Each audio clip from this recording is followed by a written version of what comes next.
رب العالمین والعاقبۃ للمتقین والصلاة والسلام علی سید الانبیاء والمرسلین اما بعد فاعوذ باللہ من الشیطان الرجیم بسم اللہ الرحمن الرحیم الصلاة والسلام علیک یا رسول اللہ وعلی آلک واصحابک یا حبیب اللہ الصلاة والسلام علیک یا نبی اللہ وعلی آلک واصحابک یا رحمۃ للعالمین۔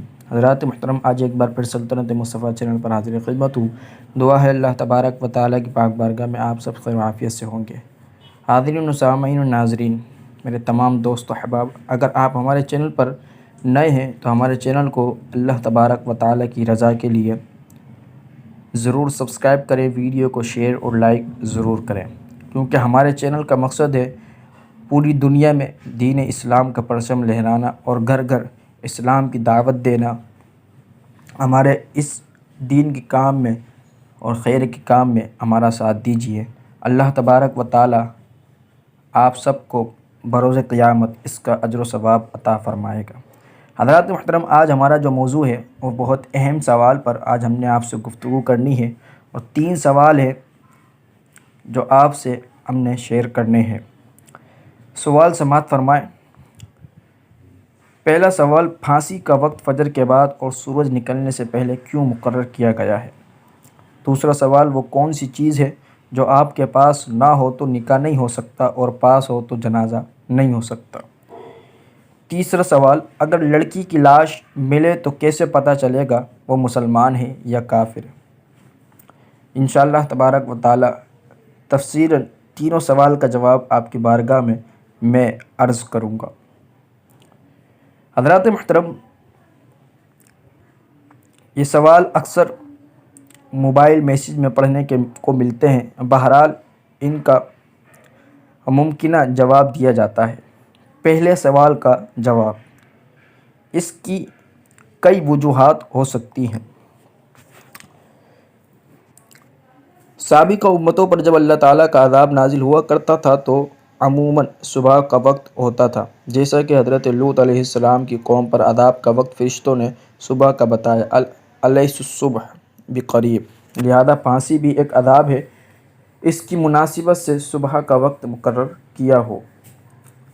دوسری بات، مجرم کے لیے صبح کا وقت مقرر کیا تاکہ وہ ساری رات اللہ تعالیٰ کی بارگاہ میں اپنے کیے پر توبہ کر لے اور فجر کی نماز کے پڑھ کر اپنے جرم کو تسلیم کرتے ہوئے موت کو گلے لگا لے، لیکن یہ اسی صورت کہ جب مجرم مسلمان ہو۔ اس کے علاوہ بھی کئی وجوہات ہو سکتی ہیں۔ تیسری بات، مذکورہ وقت پاکستان بننے سے پہلے برٹش حکومت کا مقرر کردہ ہے اور پاکستان بننے کے بعد حکومت پاکستان نے اس کو برقرار رکھا۔ بعض اوقات پھانسی کے منتظر شخص کو پھانسی دینے کی صورت میں اس کی حمایت کرنے والوں کے شدید عوامی رد عمل کا اندیشہ ہوتا ہے تاکہ اس سے بچا جا سکے، کیونکہ صبح کے وقت عموماً لوگ آرام میں ہوتے ہیں، جبکہ اللہ تعالیٰ کا حکم یہ ہے کہ جب کسی مجرم کو سزا دی جائے تو ایک جماعت وہاں موجود ہو۔ قرآن کریم میں اللہ تعالیٰ کا ارشاد گرامی ہے، وَلَا تَأْخُذُكُم بِهِمَا رَأْفَةٌ فِي دِينِ اللَّهِ إِن كُنتُمْ تُؤْمِنُونَ بِاللَّهِ وَالْيَوْمِ الْآخِرِ وَلْيَشْهَدُوا عَذَابَهُمَا طَائِفَةٌ مِّنَ الْمُؤْمِنِينَ۔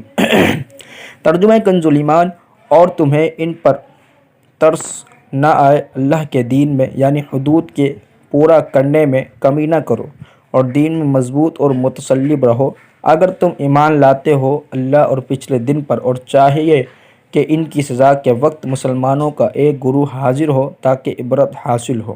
سورۃ النور آیت نمبر 20۔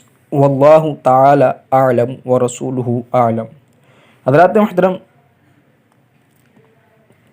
دوسرا سوال کا جواب، اس کا جواب روح ہے۔ یہ ایک ایسی چیز ہے جب انسان میں موجود ہو تو وہ زندہ تصور کیا جاتا ہے، اور جب روح نکل جائے تو وہ مردہ، اور نکاح زندہ انسان کا ہوتا ہے اور جنازہ مردہ انسان کا۔ تو واضح ہو گیا، اگر روح جسم میں موجود نہیں تو نکاح نہیں ہو سکتا، کیونکہ نکاح زندوں کا ہوتا ہے مردوں کا نہیں، اور اگر روح موجود ہے تو جنازہ نہیں، کیونکہ جنازہ مردوں کا ہوتا ہے زندوں کا نہیں۔ واللہ تعالی اعلم ورسولہ اعلم۔ تیسری بات، یعنی تیسرے سوال کا جواب، اگر لاش مسلم آبادی سے ملی ہے یا اس کی وضع قطع مسلمانوں والی ہو یا کوئی علامت ایسی ہو جس سے مسلمان ہونا ثابت ہوتا ہو تو اس کو مسلمان تصور کیا جائے گا، اور مسلمان میت کی نیت سے بہار شریعت میں مفتی امجد علی آدمی علیہ رحمہ لکھتے ہیں کہ مردہ ملا اور یہ نہیں معلوم کہ مسلمان ہے یا کافر، تو اگر اس کی وجہ قطع مسلمانوں کی ہو یا کوئی علامت ایسی ہو جس سے مسلمان ہونا ثابت ہوتا ہے یا مسلمان کے محلے میں ملا تو غسل دیں اور نماز پڑھیں، ورنہ نہیں۔ بہار شریعت جلد نمبر 1 صفحہ نمبر 518 مطبوعہ مکتبۃ المدینہ کراچی۔ واللہ تعالی اعلم ورسولہ اعلم۔ تیسرے سوال کے جواب میں بعض لوگ کہہ دیتے ہیں کہ عورت کی لاش کو غسل دے کر اس کے غسل کا پانی گھوڑے کو پلائیں، مسلمان ہوگی تو گھوڑا پانی نہیں پیے گا۔ یہ بات بالکل غلط اور بے بنیاد ہے۔ اسلام ایسے ٹوٹکی کی بنیاد پر نہیں چلتا، بلکہ اسلام ہمیں ایسے اصول دیتا ہے جو کہ معقول ہوتے ہیں۔ اللہ تبارک و تعالی ہم سب کا حامی و ناصر ہو۔ وآخر دعوانا ان الحمد للہ رب العالمین۔